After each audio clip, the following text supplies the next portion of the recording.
Hello, everybody. Welcome to a sort of special edition of the Martin and David Show.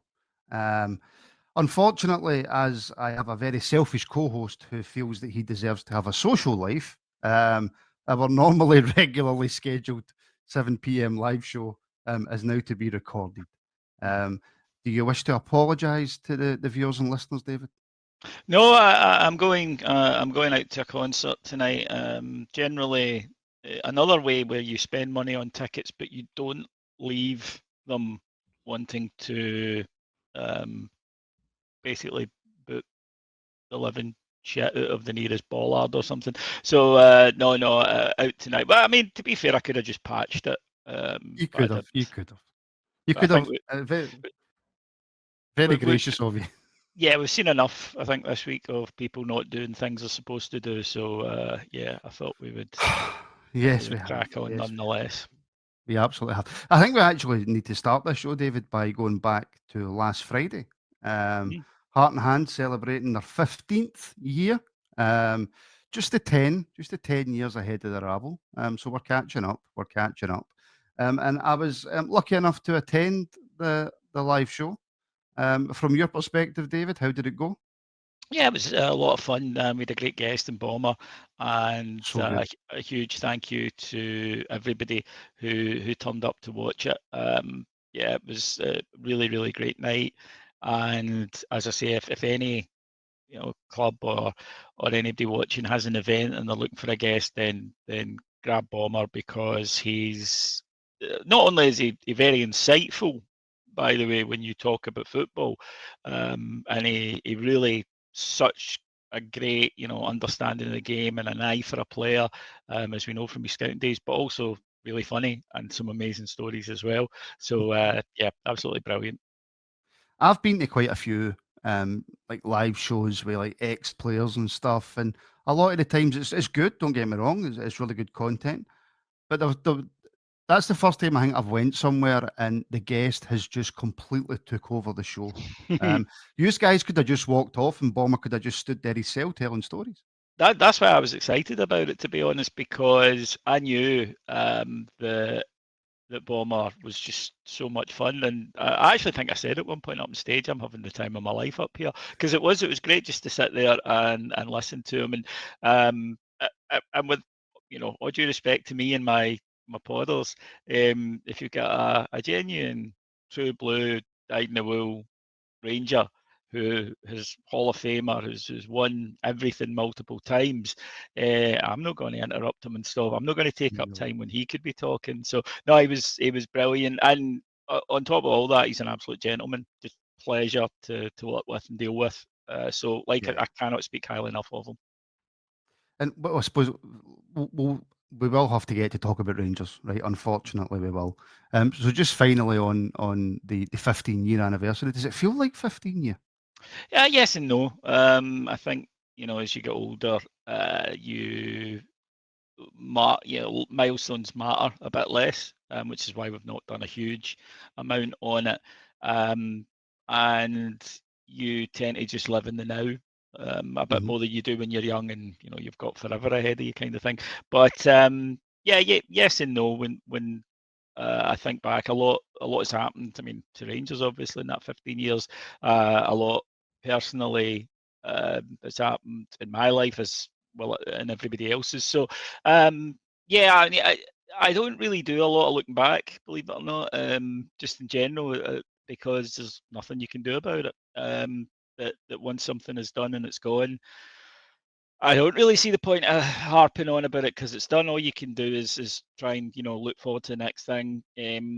Make sure if there was something you didn't like, you do it better the next time, and just keep going on. But it's like the man said, the past is a foreign country and you can't visit it, and that's the case. So no, it's great. It's lovely that we're here, but we focus very much on the here and now.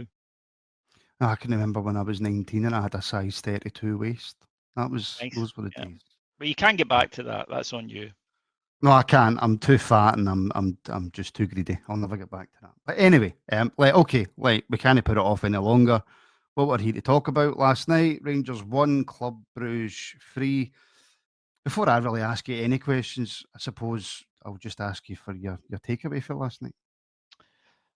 Unfortunately, I think it was something a lot of Rangers supporters feared going into it. I think we had said for a while, I think we said on the last show here, performances catch up with results, and the results haven't been too great. But if you are giving away a lot of chances, then inevitably you will come up against a team who will take those chances.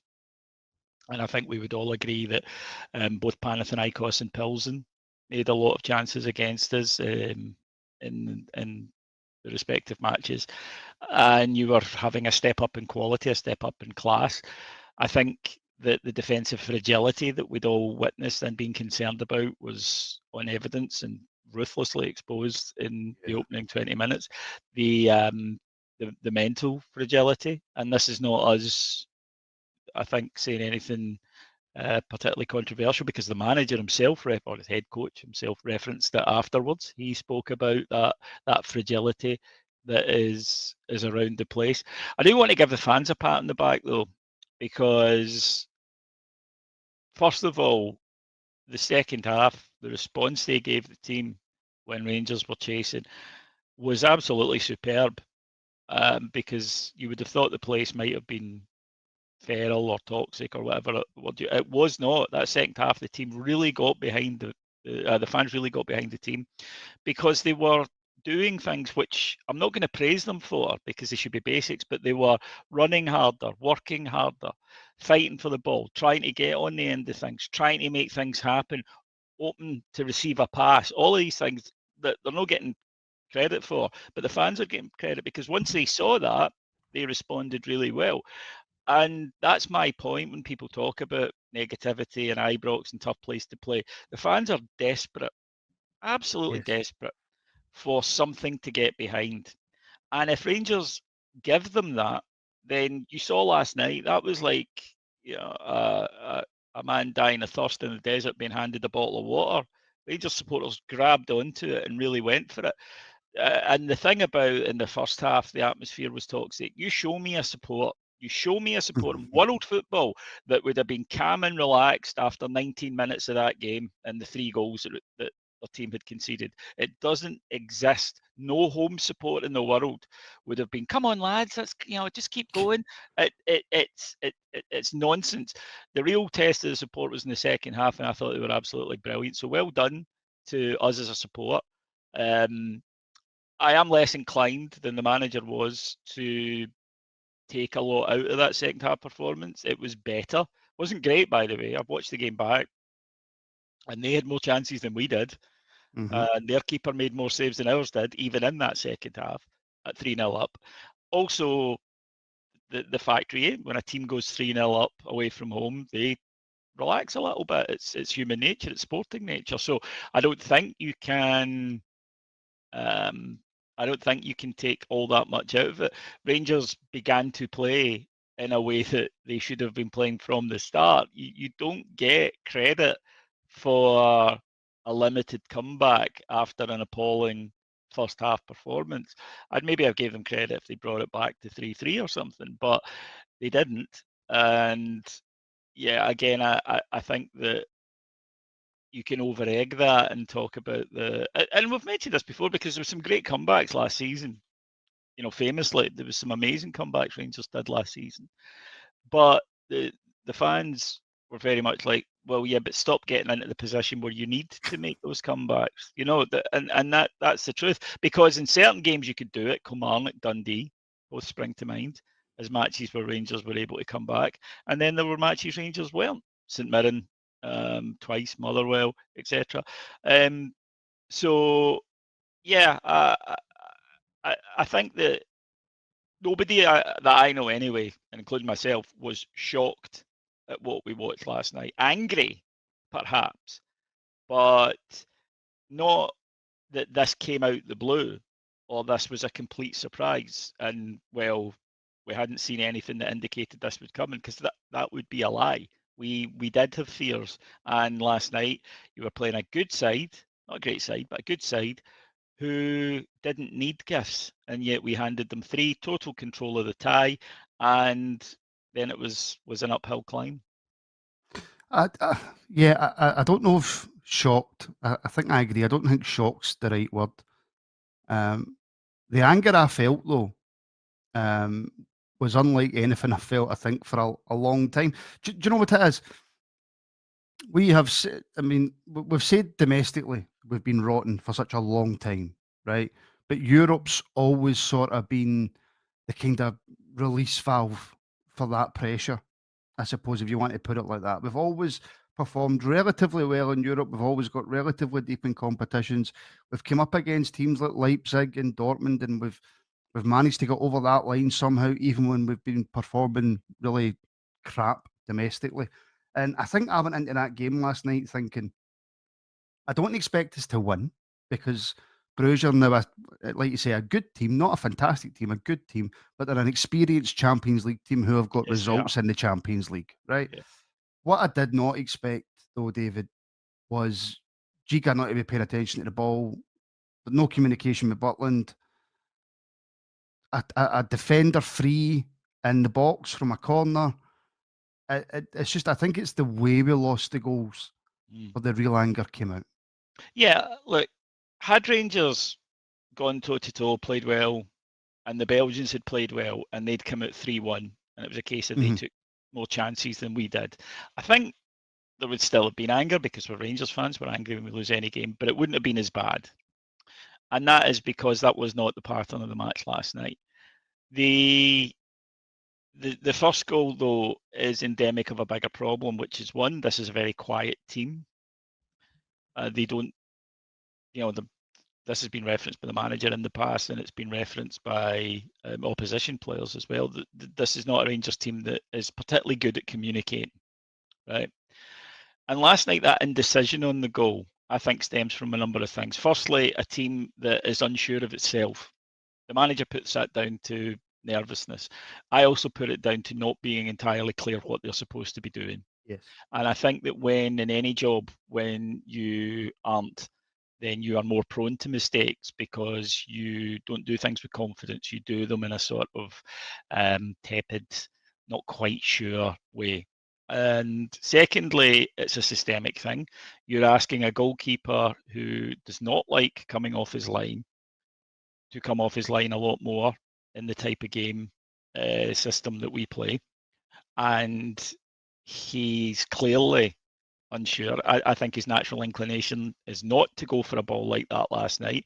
And if you know that, the defender knows he needs to deal with it because he knows the goalkeeper isn't coming. And that prevents that issue.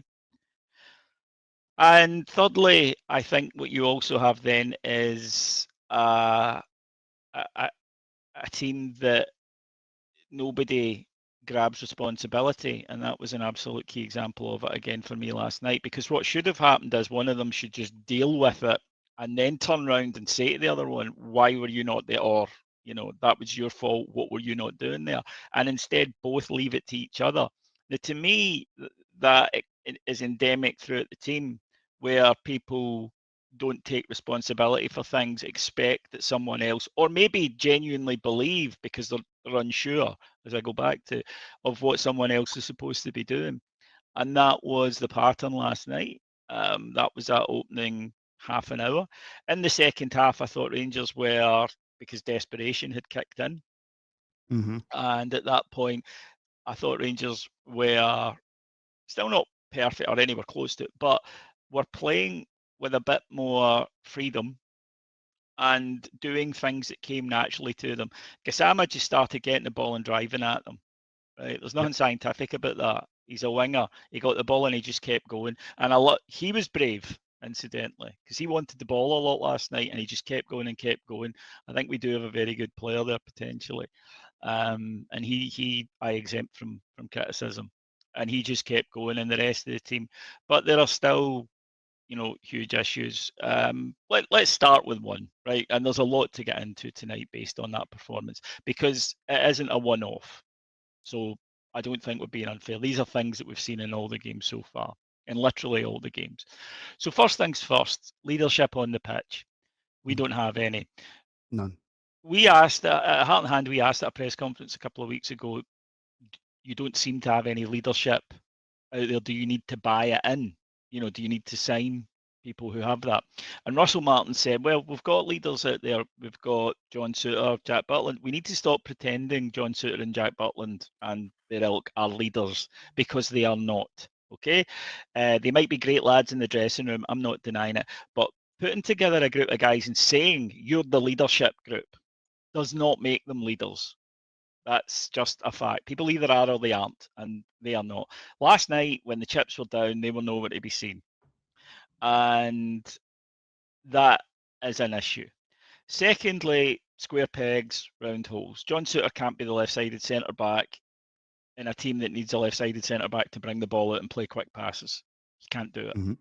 Okay. He also isn't quick enough, I think, in a high line, which is why Rangers get done with high balls over the top a lot. And he isn't left-sided. And we've seen in his time at Rangers, he can play there, but nowhere near his best because he's not comfortable there or particularly comfortable there. So there's that, first of all. And it's a defence where no one is the leader of it other than, on paper. And you've got three young loanies and Souttar in there, and nobody is marshalling that defence. It should fall on the experienced one, it doesn't. And therefore, you're struggling there. The midfield for me hasn't worked all season. No. I don't, on paper again, you can see why it should, but it doesn't. I think, first of all, that whoever the six has been, Rothwell or Raskin, is exposed and asked to do too much. I think you need someone else next to them. Secondly, Diamande has been awful this season. Not quite on it. Some players are not at his best. He's been bad, actively bad. Last night again, his passing is dreadful. He gives the ball away constantly and does it in bad areas. He gives away free kicks in bad areas after he's trying to recover the ball. And his work rate and his pressing is not up to speed either. He should not be in the team currently because what we're witnessing from him is nowhere near good enough. The striking role is an issue because Danilo, and I don't know a single Rangers fan who doesn't believe this, Danilo cannot play as the sole striker in this particular system. He doesn't have the attributes. He's not good with his back to goal. He doesn't hold the ball up. He doesn't bring people in. I think Danilo he's lost a lot after his injury, but I think he's okay if you've got someone up with him that he can play off quite close to. But anything else he struggles with. Fair play to him for going and getting the goal, but it's true. Overall, his contribution. That's what he does. That's all he does. That's all he can do. Sorry, and we don't. And you're 100% right. See if we played that way every week with the likes of, and I want to come on to Migoma in a minute as well because I think he deserves a bit of a mention as well for last night. And a couple of things you're talking about leadership as well. There's a few examples there of just how bad the leadership is. See if we played balls like that into the box all the time, or we tried to get some semblance of a system which is going to give Danilo the ball at his feet 6 yards out facing the goal, then Danilo can be effective for us. But I can't remember the last time under the last 4 or 5 managers that we played that way. Danilo was the only that was playing last night because he was the only fit one at the three. Yeah. Dessers didn't make it, and Igaman's not fully up to speed. That was the reason he played. But he doesn't have the attributes. So what that means is that we have a spine of a team that isn't working.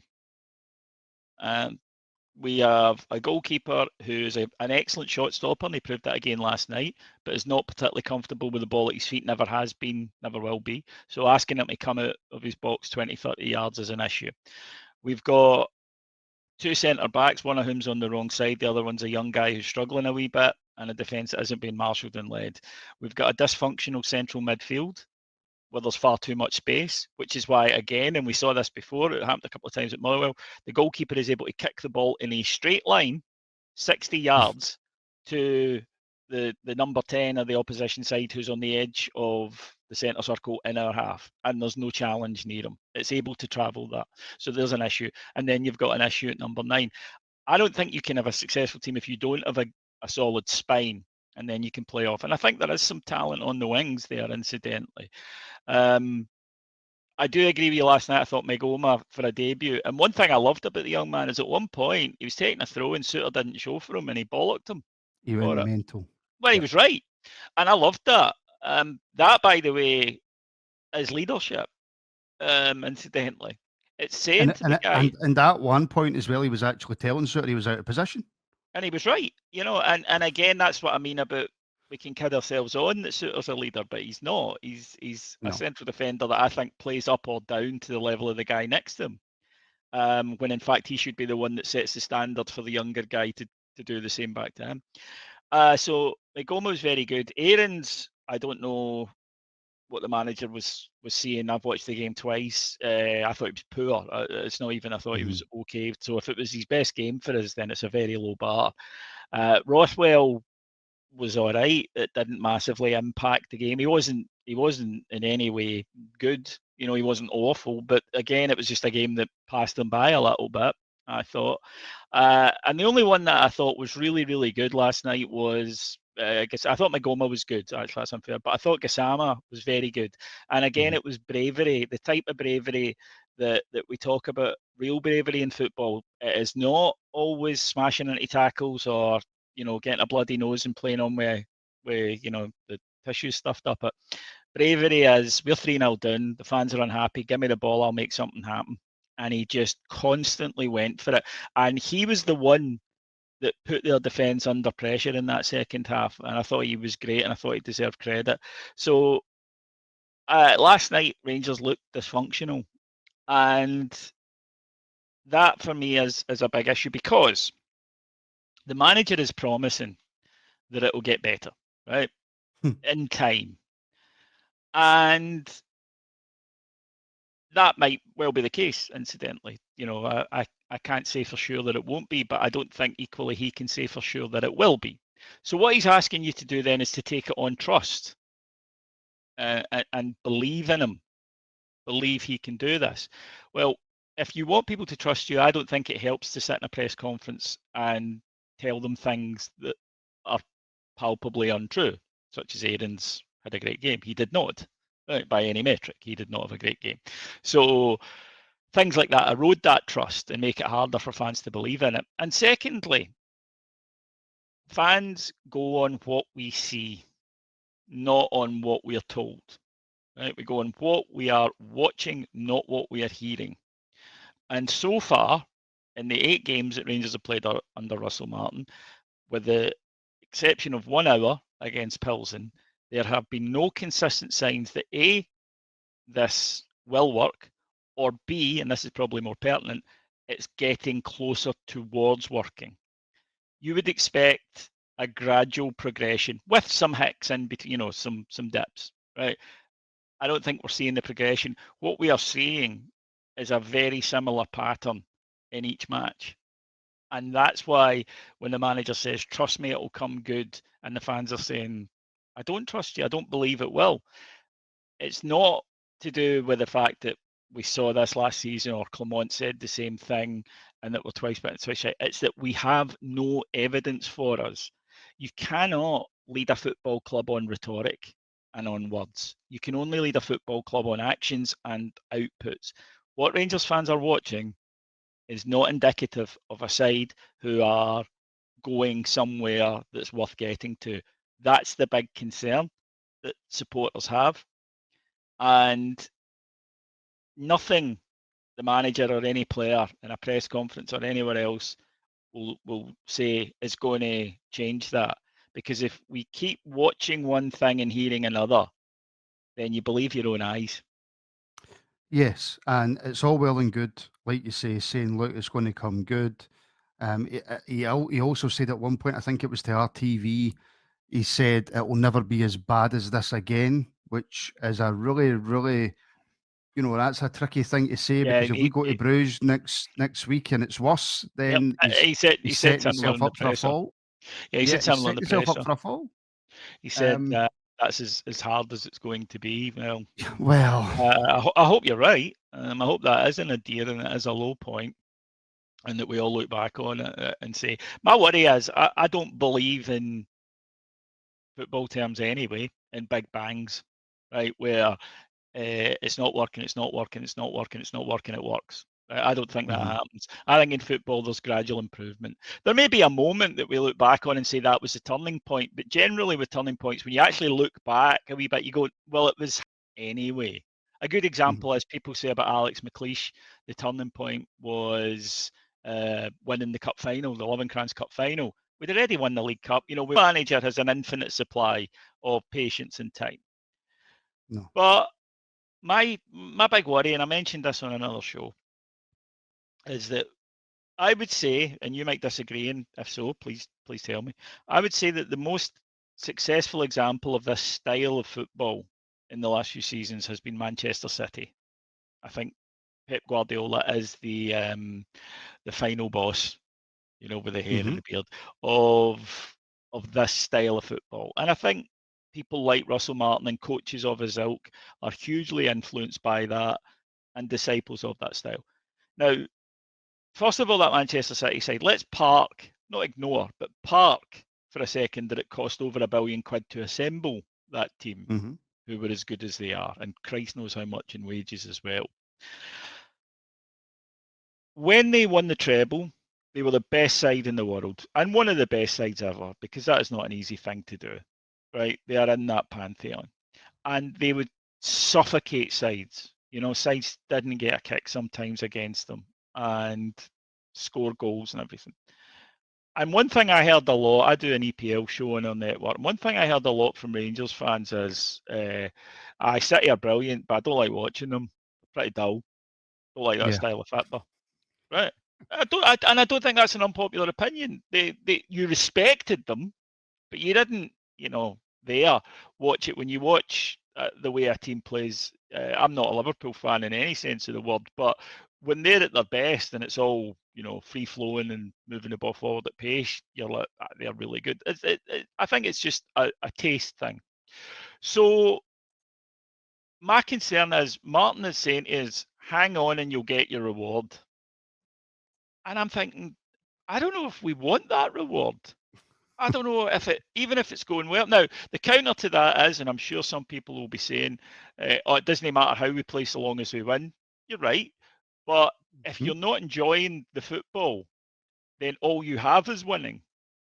And basically, then it's just a case of we need to get through every week and we'll get a reward in May when we get a trophy.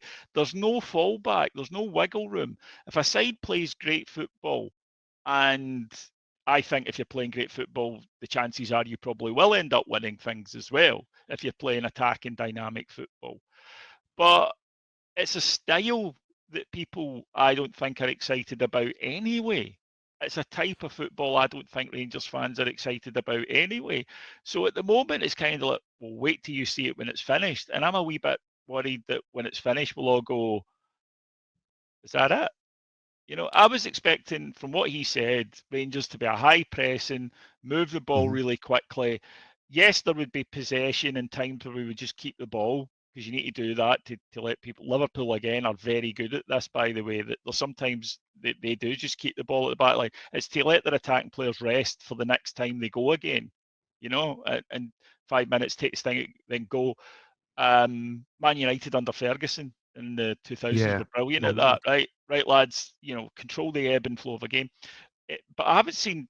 Can you remember a game where you thought Rangers have been actively pressing as a unit? I honestly can't, and I'm not trying to be difficult. I can't think of any of the games so far where I've thought Rangers high press today is spot on. The first couple of minutes against Motherwell, I think we done it. Maybe That's fair, first couple fair. of minutes, but I don't really think that doesn't really matter at the end of the day. In fact, do you know what? See, on that point, right now, you can, because you're older than me, you can remember Rangers a lot further back than I can, right? And this might be a completely wrong statement, right? But as I grew up during the 9 in a row, maybe slightly different under Dick Advocat, but even at the Alex McLeish years, the second Walter Smith era, I don't think we were ever a fantastic football team, right? I I don't think how many times I've watched back because I was young, but I've watched them back. How Yeah, many times did you hear Celtic outplayed us, but we had Loudrop, we had McCoist, we had Gorham. Even when we played teams like, I mean, Kilmarnock away, Dundee United away, or whatever, we got there through grit, determination. All right, we were the better football team against those teams, but we were never flashy on the eye. We were never like what a Pep's team is. We ground out a no. lot of results. Yeah, we did. I think there are certain underrated teams in that era. For example, the 8 in a row and the 9 in a row team could play very good football. But what they realised is it's very difficult to do it every single week, and it's very difficult to do it every single week on tiny wee pitches at times where there's 10 men behind the ball. The reason they were so successful is that they realised when those weeks weren't happening, they had to beat, keep the ball, win the battle, don't lose the battle, and then yes, you have enough talent to nick you a goal. And then if one of the lads, if Gaza or Brian or Coisty nicks us a goal, we'll make sure that's enough. So Yep. you had that balance. The first EC team, the 02-03 team, played some brilliant football. I think that's a really underrated side. And it did play some fantastic football. Again, though, look at the talent these teams I'm talking about. We don't have a Brian or an Ali or a Gaza. We don't have a De Boer or a Caniggia or a Lovenkrands or a Barry Ferguson, right? So that's where that becomes a bit more difficult. And that's why I don't disagree with needing a different style of play that they make. But fundamentally, you've got to be better. You've got to be better at defending. Look, I child as soon as that I am. First thing Souness did when he came in, Terry Butcher, Chris Woods, Jimmy Nicholl, right? And he said, if we're hard to beat, we'll have a chance. Rangers at the moment, I think, are particularly hard to get through and get goals against. That's 5 in 2 games against Alloa and at Ibrox against Alloa and Bruges. Now, one of these sides is a lot better than the other, but they only scored one more goal. And of those 5 goals, how many of them were preventable by us? That there were not wonder strikes or a guy beat 3 players. How many were preventable? 5. Mm-hmm. Top A 10 them. lot of that was just a lot of them were preventable with just a little bit more hard work. Just a little bit more closing down, a little bit more doing your job correctly. Yeah. And the third goal last night, Danilo, all right, he's not a defender, it's not his job. Yeah, But when you're 2-0 down, you know, and your team's playing like that, you've got to be on your toes. But no, I think you're absolutely spot on. But my point with the whole style of play thing was, with Rangers fans, I think you're absolutely right. Obviously, we want to dominate the ball. We want to create the most chances, especially at home, right? And we get a little bit annoyed and fed up if we're not doing too well. But ultimately, all we care about is winning. We care about winning far more than we care about a style of play or whatever. You know, like Pep Guardiola couldn't win unless his teams were playing, unless the players were in exactly the positions on the field that they have to be in, and the passes are made in exactly the way they've got to be made. If he won a game like that, he'd go off his nut. If he didn't win a game like that, he goes off his nut. Rangers fans, I don't think anyway, that the ones that I speak to, maybe you can tell me if I'm wrong. I think you're right to a Care. degree. No, I think you're right to a degree, right? Because I remember when Walter's team in his second spell were winning games, but were not easy on the eye. There were moans, right? Yeah, There yeah. were, and it would be revisionist of us to say there wasn't. But you're right. Would I accept if we were playing turgid football and I thought it's going to lead to 38 1-0 wins? Would I be moaning as much? No. I don't think a single Rangers fan would be. But here's the rub. I don't think it is going to lead to 38 1-0 wins. So it's not working in any sense. It's not winning football. It's not fun football. So what is it?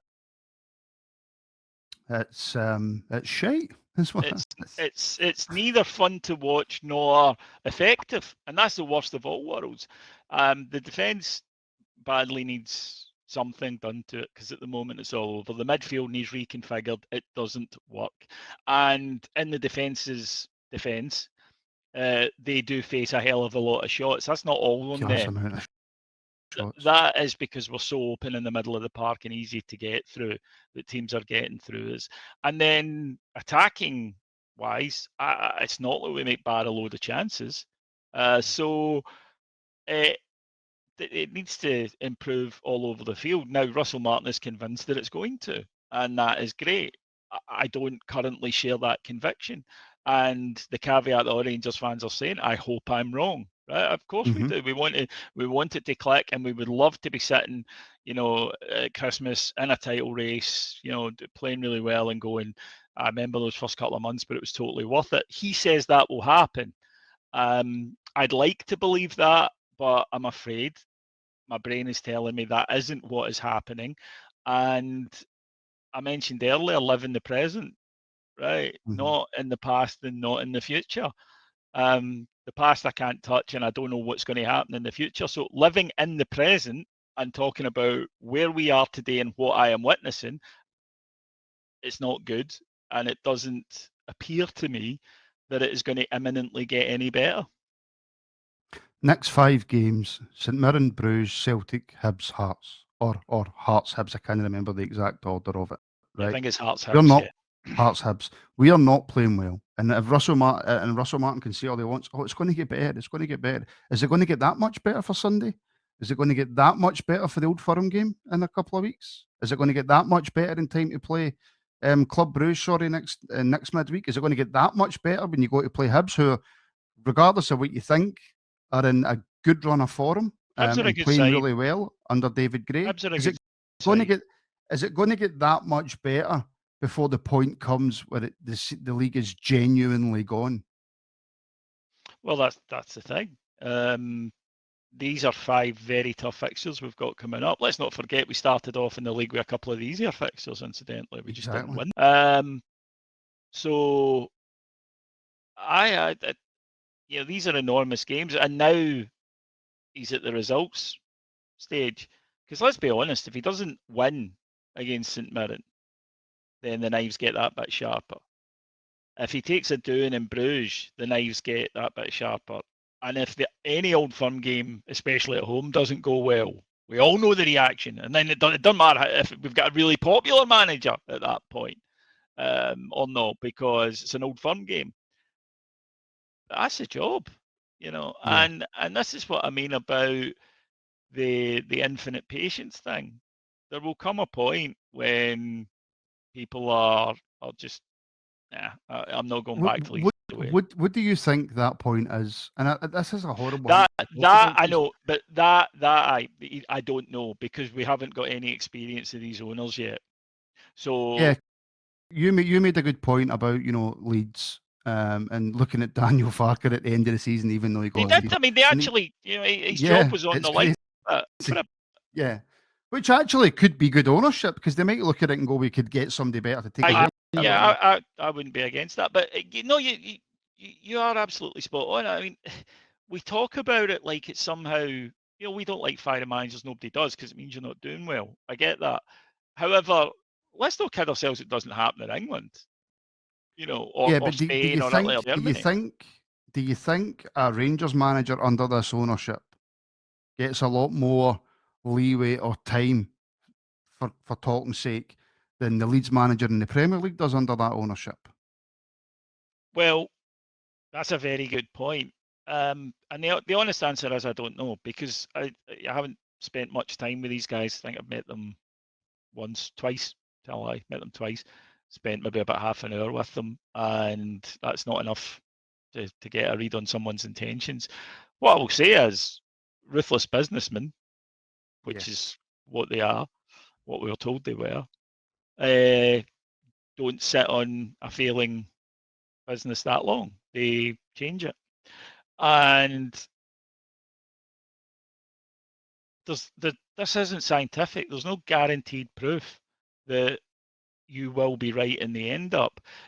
What changes, incidentally, is when they believe, or no longer believe, that it can. Mm-hmm. Okay, not when Russell Martin does, or when you or I do, or the listeners do. It changes when they believe, no more time to be spent on this, because it will not work. I don't think they're there yet. Again, no, that's just guesswork. But I would be very, very surprised if that was the case. However, it will have been noted that last night there were 43,000 tickets sold. 41 turned up. That will have been noted. I've mentioned this before, that these are things that owners don't discuss message boards. They No. do discuss the profit and loss sheet. And I think that, of course, they want to give him time because they believe in his vision. Otherwise, they wouldn't have employed him. The time when that changes, when they no longer believe in the vision, that's when you get a firing. And it's the same in England, incidentally, where it's when teams believe that he will not keep us up, or he will not get us top 6 or whatever. That's when changes get made. Right up to the point where they still have that belief, the manager stays. And it does seem a bit crazy. And this is the issue where it's not binary, it's not black and white. Right? People saying that, well, it's only been 2 months. They're right. People saying, aye, but it's not working. They're right. So it just comes down to what the decision makers feel mostly. Do they feel it's only been 2 months, or do they feel it's not working? And that's the only thing that will move the discussion into being a theoretical one, into being an actual one. But there is zero doubt whatsoever that if there was a honeymoon period, it was short, and it is long expired now. And people are looking around now and making their minds up on the manager, and they're doing it on evidence. That's I cannot stress that enough. I hate this thing about the fans. They made up their mind. That's it. No, I don't think so. They are going. They can present a very believable case. The people who don't fancy him, more so, I would say, than people who do. Because to me, if you're saying he will get it right, it's based on faith. Faith. Yeah. Yeah. I'll be honest with you. I was done, and I've never went this early in a manager in my life. After the Dundee game, I was done, and I know that that's ridiculously early. But I just looked at it and I went, no, I don't see this. I just don't see it happening. Final question before I let you go, because I've got the daughter to pick up and you've got a night out to go on. How much power do you think Farewell has in this situation, David? I mean, obviously, I'm not saying that you know everything that's happening behind the scenes. Like you say, you've only met the actual owners a couple of times. Mm. Do you think Farewell's got the power to go, this isn't working, I'm changing it? Or do you think it's when the bigwigs have had enough? Well, if the bigwigs have had enough, then it doesn't matter what anybody else thinks. That's, they don't need anybody's approval to make a decision like that. And everyone who works at Ibrox, from Patrick Stewart, Kevin Thelwell down, is a hired hand, right? They are hired to do a job, but it's not their club. They don't own it. So I think if Thelwell was to say, I don't believe this is working, and to go to the board and Yeah. keep saying the board, go to the owners, right? We need to move away from this idea that it's a board that's sitting. And I'm bad for it. Go to the board. It's not the board, right? It's the owners. If he was to go to the owners and say it's not working, then absolutely that would be an issue, and that would be something he'd consider. But even then, that wouldn't be enough to get. He can't unilaterally turn around, is what I'm saying, or Patrick Stewart and say, I am sacking the manager, and then tell the board that. Right. I wasn't sure. I genuinely wasn't sure, because I heard the owners in their kind of inaugural speech say, we're not going to be here that much. We're going to be behind the scenes. And I wasn't sure how much power Thelwell and Stewart had. They're not going to be here for day-to-day things, right? For discussions, run-of-the-mill business decisions, but really big consequential ones. Then yes, you need to get their agreement on. It's the same at any company. If you're making an enormous, especially an enormous financial decision or an enormous managerial decision at any business, you need, certainly the approval. And once a CEO, by the way, a CEO can accrue power the longer they're there. Mm-hmm. And then the trust that the owners have in the CEO is so great that they do then sort of begin to defer to them. But that nowhere near that stage yet. That he's not been here long enough for that to happen. So yeah, look, if Stewart and Thelwell went to them and said, we don't think this is working, it's time for a change, then it would be considered. Absolutely. No guarantee. The guarantee bit comes that if the board then again, the owners pick up the phone and say to Thelwell and Stewart he needs to go, even if they argued and said no, he doesn't, he would still need to go. Great example of this, by the way, because in the UK in particular, we are kind of patronised a bit by football clubs, and they say things to us like, well, you're the real owners. Well, we're not really, we're not. But I remember Abramovich at Chelsea when he sacked Jose Mourinho the first time, and the fans loved Jose Mourinho. And Jose, of course, had instigated a power struggle because he's a maniac who gets off and stuff like that. Yes. Thinking, I'm too popular, the fans love me, he won't sack me. He sacked him. The fans went nuts and he ignored them. Then a few years later, remember, he brought in Rafa Benitez, and the Chelsea fans did not go down well. Went apoplectic, and he did it anyway. And that was, and I remember reading, because he didn't do interviews with Abramovich, but somebody really close to him spoke to the Times, and he said, Roman thinks it's his club. He owns it. He'll do what he likes. And that's the reality. Right.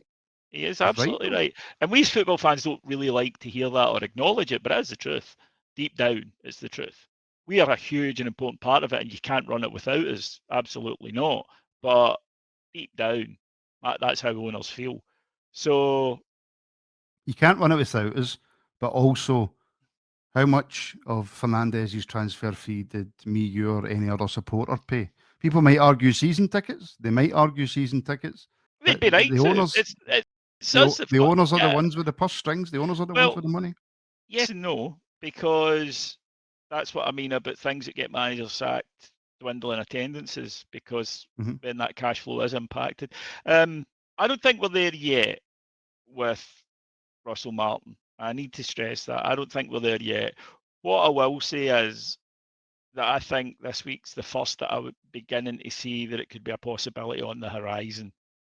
And that's what I mean about changing my mind from, or they definitely won't sack him as an absolute, to, well, they won't sack him yet. That's what I mean. I've moved slightly. And again, see if he was to win against St Mirren and Celtic, then you could take this off the table for a while again. That'll change things equally, right? And that could happen as much as he could lose both of them or draw both of them. So everything's up in the air at the moment, and it will be for a wee while yet, because 2 wins against St Mirren and Celtic will help, but they won't change everyone's opinion. They'll help. No, won't change mine. 2 defeats will cement, and then it will come down to the board. So we'll have to wait and see. David, I wish it could have been a happier conversation, but it's always a pleasure. It would be lovely if we could come on one week and have one, yes, but it would be great. It would well, the next time we're here is after the Celtic game, so hopefully.